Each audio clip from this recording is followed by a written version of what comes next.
Hello there. You're welcome to a special interview as part of PCG TV and the Presbyterian Church of Ghana's campaign on breast cancer. October is here. Many people say it is Pink October. It is a time for an increased awareness and increased effort to battle breast cancer and to support survivors. My name is Nacha Nyuti and I'll be hosting the show today. We'll take a quick breather. When we're back, I'll introduce my guest and we'll delve straight into the conversation. Please take and stay. There's so much to learn.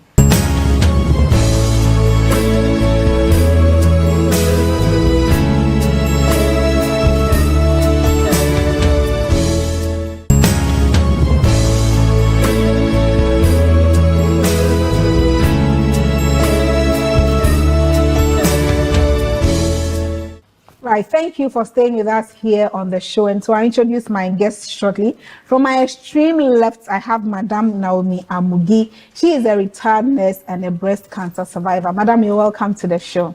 Thank you. We are happy you made time to be here.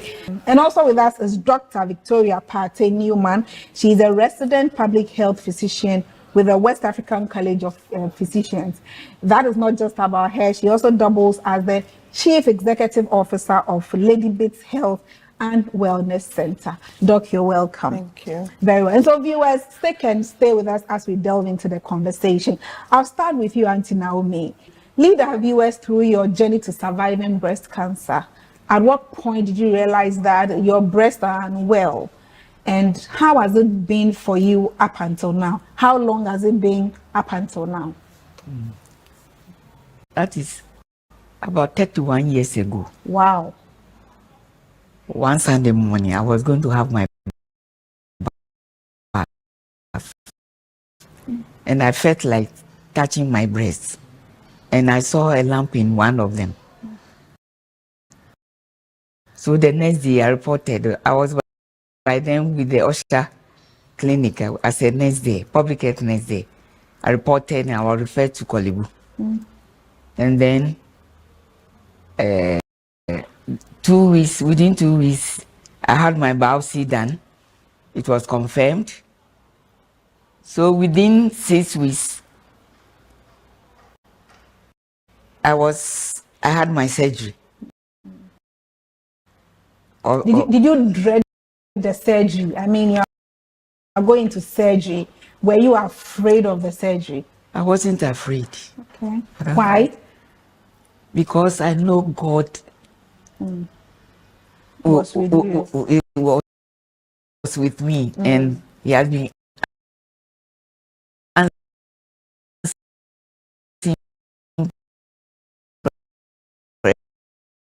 my prayer. So I took it to Him to be at the helm of affairs. Okay.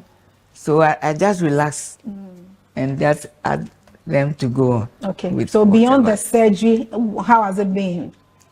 Beyond the surgery. How has life been? What has been the support system you've had? How have you been coping as a survivor of breast cancer? I don't have any problem with my relatives, my husband, no. How do they support you? They took care, but then I had one child. Okay. He was around 6 years. So they just helped to take care of him whilst I was in hospital and whatnot. That's the support they gave me. Okay. I didn't have any financial problem dealing with it. Okay. Because I didn't receive that lot of chemotherapy. Okay. Is it because yours would say early detection? And so it hasn't deteriorated at the time when you visited the hospital? Not because of that. Okay. Because they said if I don't come early, the way they are seeing the report, it may spread early. So I should come quickly for the surgery. So I went. Okay. Now, beyond the surgery, have you suffered stigma in any way? Have you been among people, family or not family, wherever you find yourself, that I think that I've been stigmatized because I'm a survivor of breast cancer? No, I've been even asking the doctors to bring me clients who are difficult to accept the surgery. Okay, so now you become like a breast cancer ambassador beyond being a survivor. Yes. All right, I'll come back to you. Now, let me come to you, Dr. Patty Newman, and ask you. So, breast cancer, what exactly is it? Where does it start from? I mean, we are Africans. All we know is that growing up, you have breast. The breast, if you decide to have children, is to breastfeed the children. But by the time you realize the breast says, I'm unwell. Where does it start from? What exactly is breast cancer? All right, thank you very much. Breast cancer does not have a specific cause. Okay. It's risk factors that can accelerate the incidence of breast cancer in an individual. Usually, it occurs in both females, males and females as well, both sexes, males and female. And usually in males, about 1% of them have worldwide, according to WHO. So one can say breast cancer is the abnormal proliferation of cells in the breast. So we can say cancer can occur in the lung, in the brain, in the liver. So breast cancer is just cancer of the breast. Abnormal proliferation of cells in the breast. Okay, so run us by some of these risk factors so that if any of our viewers watching stands the risk of any of those that you mentioned, then they'll know what exactly to do. Okay. So by virtue of age, usually above the age of 45, you stand a risk of getting breast cancer. But now the age bracket is coming down because of westernization and sedentary lifestyle and the kind of foods we eat, our diets and all that. So we could even have younger women having breast cancer, but the average age is usually about 45 years. Okay. And then for most ladies between the ages to 19 to 35, there is a tumor called fibroadenoma that mimics breast cancer, but with that it's painful. So I would urge women that whenever they feel a lump in the breast, like how Madam Naomi was feeling, you just come straight to the hospital and let the doctor assess what exactly is wrong with you. Apart from age, also the family history. If there's a strong family history of breast cancer where your mother had it, or your sister or an aunt, even your uncle having prostate cancer, can also put you at risk of getting breast cancer. We have this gene called the BRCA1 and BRCA2 genes, which are responsible for breast cancer. So if they do some tests and they're able to pick up those genes, then you need to be prompt about your screenings, whereby every year you'd come to the hospital for the doctor to assess you through other means. Apart from self-breast examination, we could also do the mammogram and then the breast scan as well. And then also by virtue of the fact that you've not had a child before, also puts you at risk of getting breast cancer. So not having So I think that, so if you have a child, it doesn't put you at risk. Good. Because in Aunt Naomi's case, by the time she was finding out, she had a child. Yes. So like I said, breast cancer, there's no cause, but there are risk factors. Okay. So something that looks like this does not mean that will happen that way. She had a child, but she still had it. But it becomes more. So maybe it's another risk factor that may more accelerated or more worse when you don't have any child, because there are different levels of estrogen and progesterones in the body based on the age of a woman. So at a particular age, the body needs to have you getting pregnant. So when the body does not go through that process, then it happens that your body starts reacting, and then a lot of things go wrong. So it's very important I urge that women who have not had children before should always make it a point to attend a well woman's clinic, whereby we assess everything to make sure you are fine. Also, one of the things that help reduce the risk of breast cancer is breastfeeding. I want to just chip it in. So I'll encourage women to breastfeed at least till 2 years, so that it also reduces the risk of getting breast cancer as well. And then also another risk is when you have your child after 30 years, which is common now with the kind of education that we women want to achieve, based on we wanting to do our masters, we want to do our PhD and all that. We end up giving birth late. Sometimes through economic conditions, you'd want to be stable before you give birth. But I'll urge you that one of such can be breast cancer.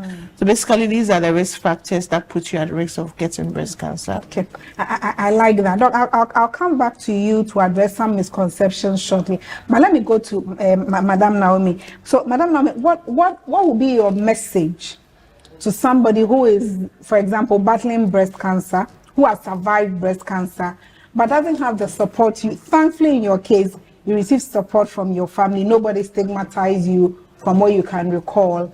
What message would you give to other women and other men of a smaller percentage who are survivors of breast cancer?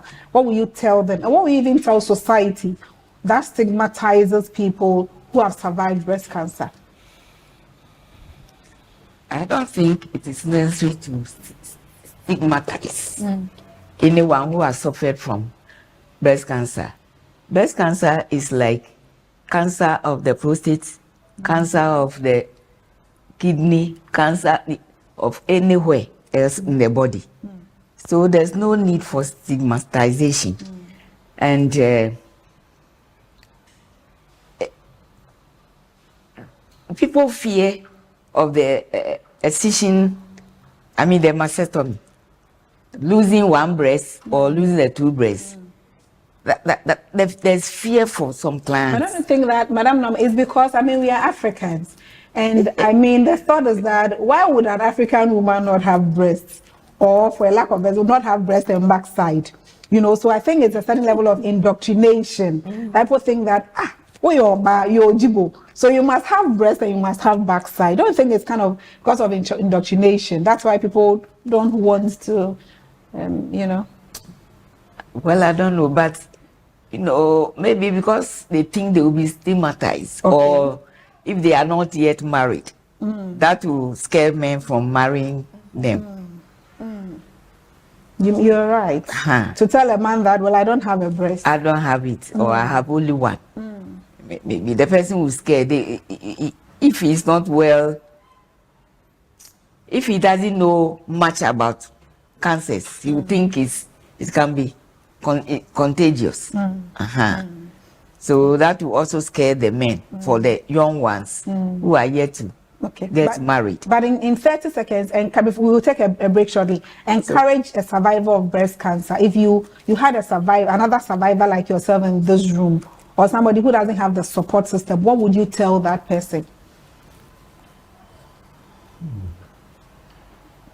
I'll rather encourage the people around that person, the parents, the relatives, to give her the necessary support. Because it's just like losing maybe a limb or whatever. The Bible says, whatever is not good for you, you cut it off.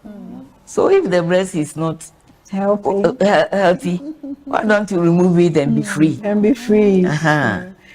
Anyway, and so if you're a survivor of breast cancer and you are watching, Madam Naomi says that, take up the challenge, allow, doctors to guide you through your surviving process. And Doc has also mentioned some risk factors that makes us prone, as women to breast cancer. This is a special coverage of the Presbyterian Church of Ghana and PCG TV edition of Breast Cancer Awareness for October, Pink October, Breast Cancer Awareness Month. The theme for this year's celebration is no one should face breast cancer alone. And so we are encouraging support system for survivors of breast cancer. We'll take a quick break. When we are back, there is more on this show. Please stay with us.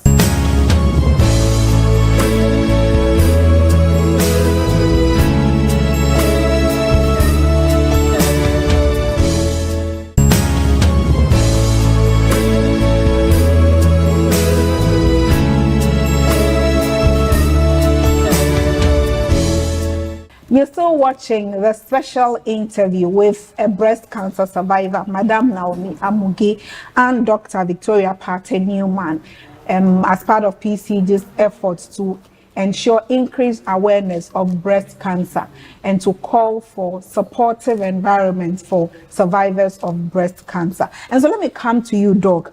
I'm sure that just like Madam Naomi demonstrated, she was in the bathroom one day and felt like, let me touch or let me examine the breast, and found that lump in there. Are you able to demonstrate to us how, as women, once a while, I mean, in October, maybe it should be very intensive, we should examine the self-examination of the breast? So maybe if you'd run us through that. Okay, so I think this is the most important part of the whole session we are having, for women to know how to examine their breast. We start with them knowing their own breast. Okay. Like, you see, Madame Naomi knew her breast. So the moment she touched it, she knew that there was something wrong. I believe that wasn't the first time she had examined her breast. So you have to know your breast. And you know your breast is by examination. So examining your breast is very important. One should know that there are different sizes of breast. Okay. We have the cute ones. Those ones you can sit and then look in the mirror and examine. Okay. We have those that are quite endowed. You would have to lie down flat, Okay. and then let the breast spread evenly, and then you examine. Okay. So I'm doing the one that you would sit. You would sit, Basically, okay. it's the same method Okay. anyway. Okay. So while sitting in front of the mirror or standing in front of the mirror, you look at the mirror to see if there is symmetry. Okay. That means equal sizes of the breast. Almost equal. But you know, they say one breast is bigger than the one other, sometimes. yeah. So that's why you should know your breast. Okay. So when there's gross disparity between the breasts, you know that there's a problem. And then you'd put your hand on your waist while standing to firm the pectoralis major muscle. That's the chest muscle.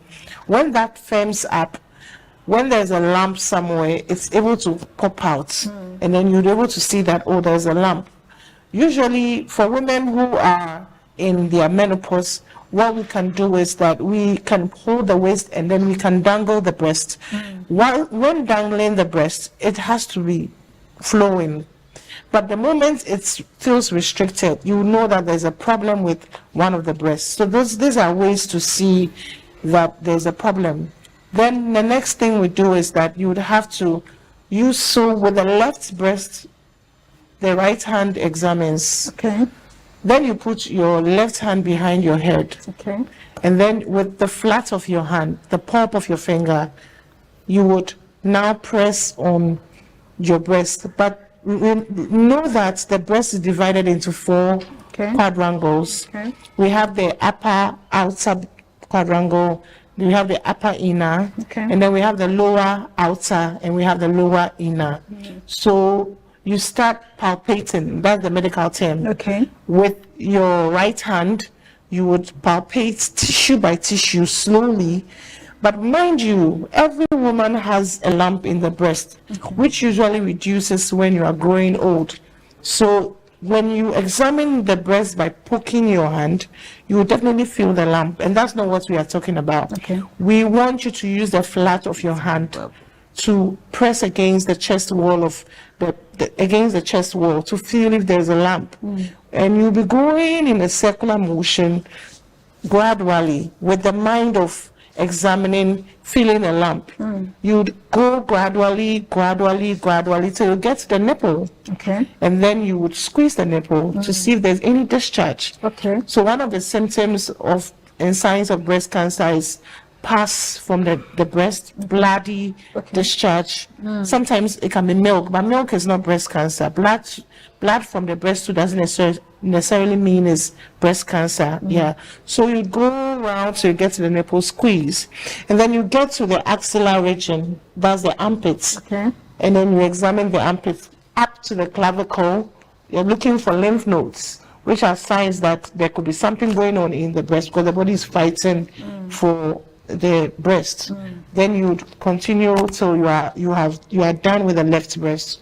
So the same thing goes on with the right breast, whereby the left hand examines the right breast, and then the right hand goes behind the head, and then you would go tissue by tissue, examining the breast till you get to the nipple.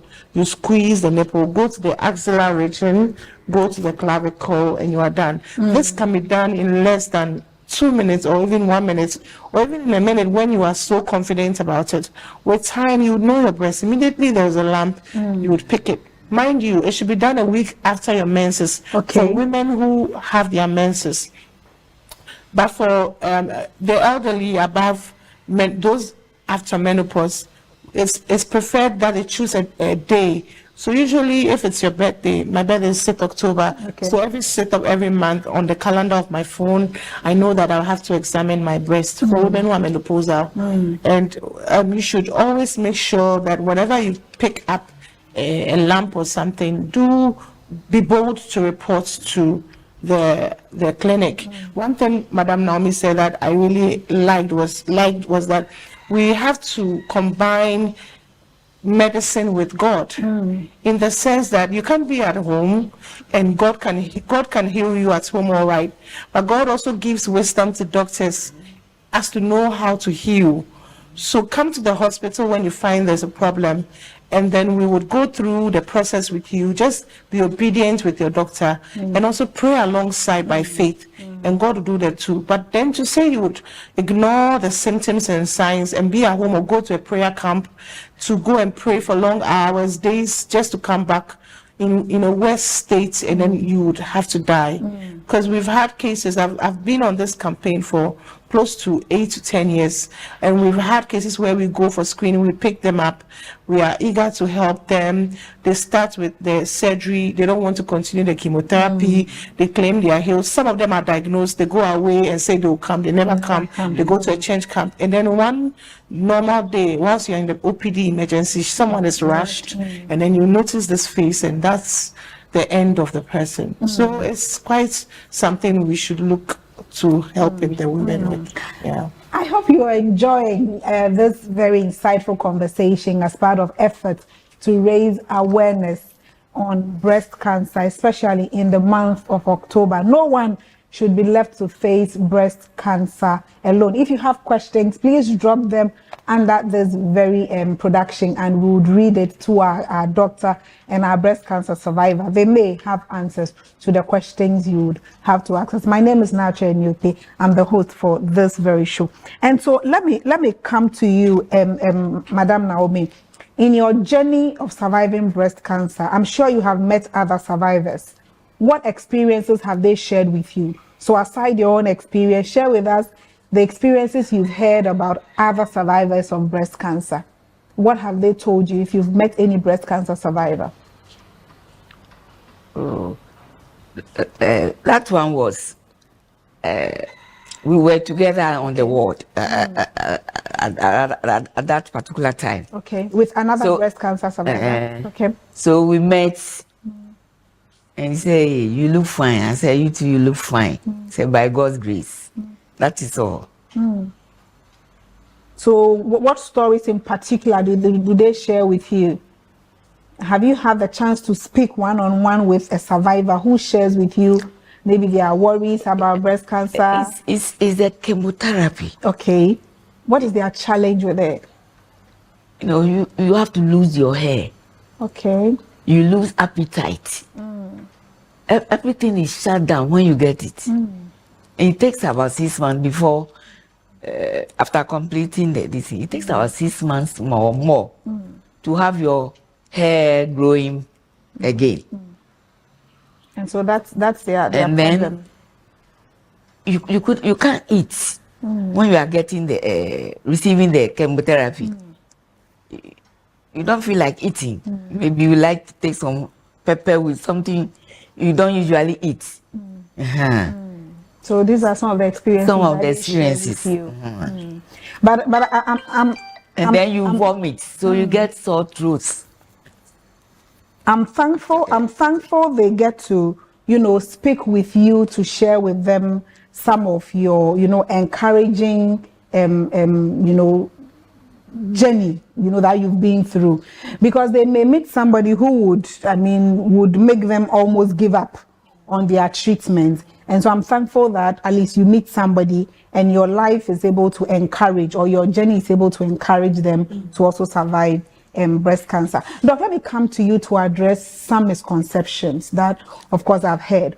So men will typically say that, well, so if you don't give us the breast to suck, you're married, and then your husband, so if you don't give me the breast to suck, doctor says that you may have breast cancer, so give me. And people will say all sort of things that, breast cancer, or like it's a curse. Yes. People would all these misconceptions. Please, I want you to address this misconception. Is it true that if you don't give it to your husband, it's a risk factor? Is it also true that it is one? Okay, so generally, what are the misconceptions? Address them for us. People say if you don't you don't let your husband suck your breast, you would end up with breast cancer. Well, like I said earlier, it's breastfeeding the child, which reduces the risk of having breast cancer, not the man. Because the whole breastfeeding has to do with the breast producing milk and then going through the glands and then coming out to the child. But usually there are some studies that have come up. We call something oxytocin, which is a hormone that is released during lovemaking when the man is sucking your breast. And some studies say that hormone reduces the risk of getting breast cancer. So I'm not here to say no, and I'm not here to say yes.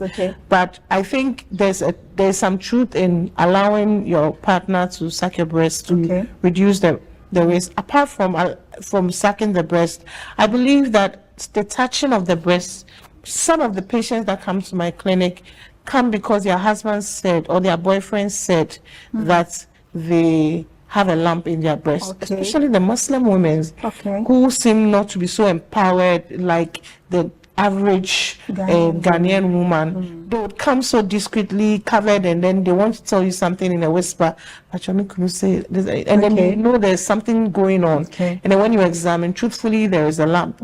So I think we should allow the men. Anyway, and so I hope that Doc has answered your question. She's saying that it's not like a yes and it's not like no, but from what she's shared, sometimes when you allow it to be touched by your husband, it is there that they may even figure out the lump that, for example, you have not seen. And so I'll go straight to social media and then read some of the questions that you have for us. This one maybe okay. So this one is saying that, Doc, if I'm stigmatized for being a breast cancer survivor, what would you have me do? And so in the case of Madame Naomi, she was not stigmatized. But a viewer is asking that, so if she's facing the stigma, what would you have her do? So if she's facing the stigma of breast cancer, obviously she will need some psychological support. So I think she going to a therapist is very important. She should have therapy to talk about the experience she's had and the kind of rejection she's going through with respect to breast cancer. So the rejection is not just in the home, even at the workplace, whereby they would even sometimes when you come back and you've finished your treatment, they don't want to put you at a certain place to work, and they don't even want to promote you, or they don't want to make you explore as much as you used to when they knew that you didn't have any problem. So it's everywhere, the workplace. Some men also abscond their wives. I've seen a lot of cases. So Madame Naomi was blessed to have a support from the family, because the whole thing that goes on is there's a rejection, there's stigmatization. And what even makes it more worse is the fact that society would now say you are cursed because of your sins. That's why you are going through this. But I want to put it out there. Having breast cancer does not mean you're a sinner or you've done something wrong and you're paying for your sins. It's no fault of yours to have breast cancer. The problem is when you sit at home and you don't want to go for help. So being stigmatized will come anyway. So you need a lot of support. So I would rather encourage a psychologist to support when it comes to the breast. Anyway, so Aunt Naomi, if someone wants to know your message of hope, I'm sure you've addressed that already. Maybe that's a late viewer, wants to know your message of hope. What is your message of hope to other breast cancer survivors? What will you tell them? I would say that nobody should lose hope. They continue to pray. Continue to pray. He said, pray without ceasing until you get the answer. Don't stop praying. And then just continue to have your chemotherapy. Okay. Eat what you want to eat. You can eat. And then relatives, should not shun the person, or co-workers should not do so. And then the saying that somebody is doing them. I was told, said this sister, she took your check to somebody, so he's in charge of your I said, whatever, whoever did it or not, God has disgraced the person. I'm healed. That's the important thing. I'm well. I'm not yet dead. Oh, so you also heard people saying that? Yes. You are. Some nurses told me one of the nurses took away my chair while I wasn't there to somewhere. So they are suspecting her of my ailment. I see. Anyways. So that is that. Okay. And then they must support. They must give support to their relative, to the person who is suffering from that condition, from the cancer. It can happen to anybody. So why the stigmatization? Why the stigmatization? Viewers, did you hear that? Auntie Naomi said it can happen to anybody. Anybody stands the risk of, being affected by breast cancer. So give support to somebody that you would have loved to be given to if you were in the person's shoes. So, Dr. Patty Newman, our viewers want to know actually, is the breast even important to the overall reproductive health of women? What is the importance of the breast? Is it just for the fact that it enhances the woman's physique and for breastfeeding? What is the importance of the breast from the medical back? What does the breast do? Why the breast in the first place? Most importantly, the breast is for aesthetic reasons, as in the beauty of a woman. Especially in African settings, they like to wear kaba and slit, and they want it to be filled in every part. So number one is the beauty, and number two, I would say, is breastfeeding. So, like in other mammals, the humans, we have a higher class of mammals. So you realize every mammal has breast that feeds the little ones. So the breast is for breastfeeding. So basically, these are the two. These are the two for the aesthetics and for the breastfeeding. There's this one actress, Angelina Jolie. She came from a family of strong breast cancer history, so she made sure she had a double mastectomy of her breast, and just to avoid having breast cancer. That was a bold decision. I'm not saying that go and have your breast removed, but should, in case you need your breast to be removed, I'm saying it out there, just cooperate with your doctor and have it in mind that no surgeon would wake up to want to cut your breast. Most of them would want to save it. So you'd see that most of the time they start by cutting only one, and then later on, if it's necessary, they cut the other one. So I just wish they would cooperate more with the doctor and trust and relax in the arms of your doctor and in God. And I believe that you would head in the right direction. Okay. Auntie Naomi, because you are the survivor, some of the viewers want to know whether you have a family history. Has anybody in your family suffered breast cancer, or from what you know, maybe you are the first to have openly become a survivor? It's like hereditary, it's like in the family. I never heard anybody had it, but my auntie, my paternal auntie, had it after I have had mine. Okay. And she died later. I encouraged her a lot, but I don't know. I don't think she saw it. She recorded hers after. Okay. But you were a source of hope to her, actually. Yes. Thank you for that. And so, viewers, we're still discussing breast cancer. Hope your questions are being answered. Please keep them coming. We'll take a final break, and when we are back, the discussion continues. Stay and stay.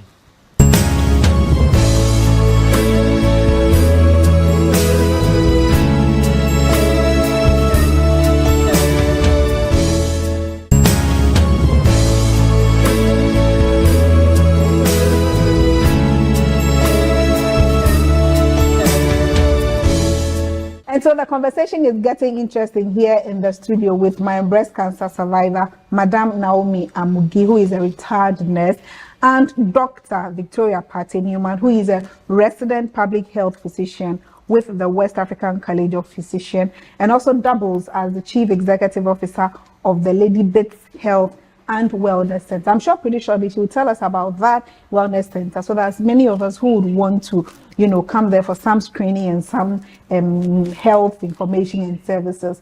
And I'm sure she would be willing to tell us. And so, Doc, in wrapping up, our viewers want to know, so beyond the, for lack of a better expression, cutting of the breast, what happens? I can't just walk with one side protruded and the other not, or the entire chest as flat. What do you doctors do? Okay, so usually we have a lot of support groups. You are put in one of those support groups. A lot of breast cancer survivors, they have prosthesis that they use for their breast. They can put it in the bra to fill up the bra based on your size. They come to the ward and then they cut up your size for you. We have silicone breasts that you can use, but then the better option is to have a breast reconstruction. Okay, what's that? It's a plastic surgery done where a part of the body is taken to be put on your breasts to allow the breast to grow. But with that one, you wouldn't have a nipple. Okay, and you'll be able to wear your dresses to look good. That's how far you can get. Psychologically, it helps some people. I don't think one actress would be angry if I mention her name. She's called Stephanie Benson. I had a show with her. She's had a mastectomy of her breast, the two breasts, but she had a breast reconstruction, and you would never tell. And she's fine, and she's been fine for so many years now. So being bold to have there's life after losing your breasts. The only thing I would want to stress on is the fact that the men psychologically cannot take up that change. So you need a lot of support. That's where therapy comes in, psychological therapy. You need a psychologist.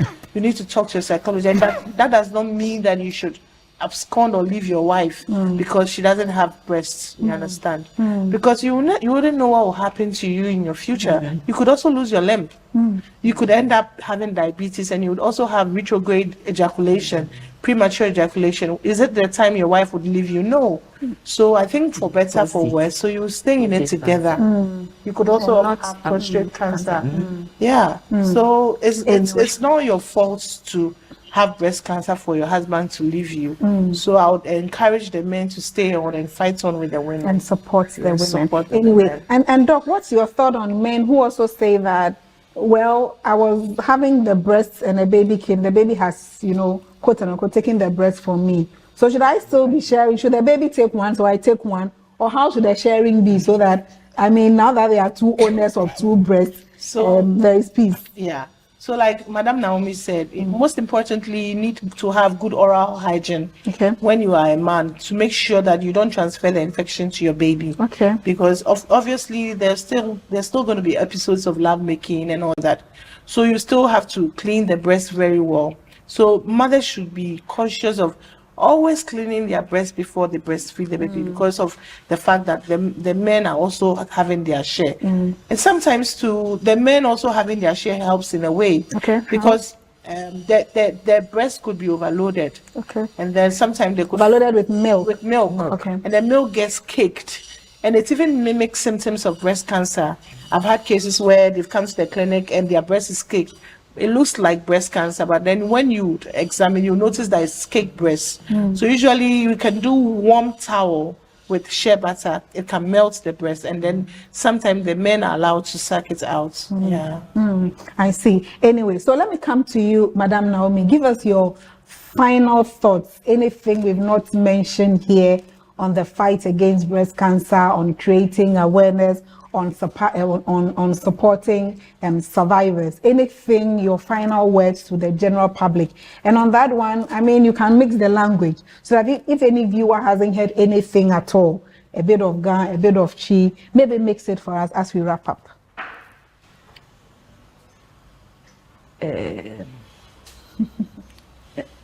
Nanimo lewonga ke hano feno leli no feno niwo chemotherapy ni chichofani ke afofu fo na ke hamo nyombo ni nemi iwo cardio na afui